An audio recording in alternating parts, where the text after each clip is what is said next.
विधानसभेतील विरोधी पक्षनेते पदाचा निर्णय अद्याप प्रलंबित असल्याने ठाकरे गटाचे आमदार भास्कर जाधव यांनी महायुती सरकारवर टीका केली आहे। लोकशाहीत विरोधी पक्षालाही समान अधिकार असतात, मात्र अधिवेशन संपत आलं तरी विधानसभा अध्यक्षांनी विरोधी पक्षनेते पदाबाबत कोणताही निर्णय घेतला नाही, हे दुर्दैवी असल्याचं भास्कर जाधव यांनी म्हटलंय।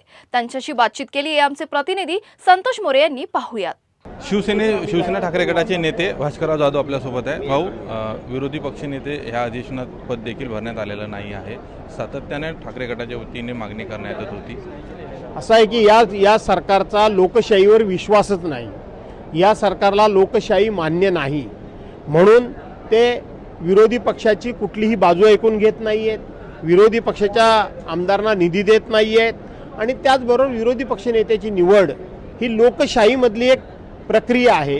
ज्यांचा लोकशाहीवर विश्वास नाही त्यांच्याकडून अपेक्षा किती करावी हा प्रश्न निर्माण झाला। विधानसभा अध्यक्ष मात्र यावर कुठलंही वक्तव्य करत नाहीये, ह्या संदर्भात प्रतिक्रिया पण देत नाही आणि कधी अध्यक्ष ह्या संदर्भात चाचपणी सुरू एवढंच फक्त बोलत। असं आहे की विधानसभा अध्यक्षांनी आमच्या पत्राला सुद्धा उत्तर दिलेलं नाही। आमच्या पत्राला विधानसभा अध्यक्षांकडून तुम्ही काय अपेक्षा ठेवणार? आज आमचा पक्ष पडून 4.5 वर्ष झाली, आम्हाला विधिमंडळामध्ये कार्यालय सुद्धा साधं दिलेलं नाही।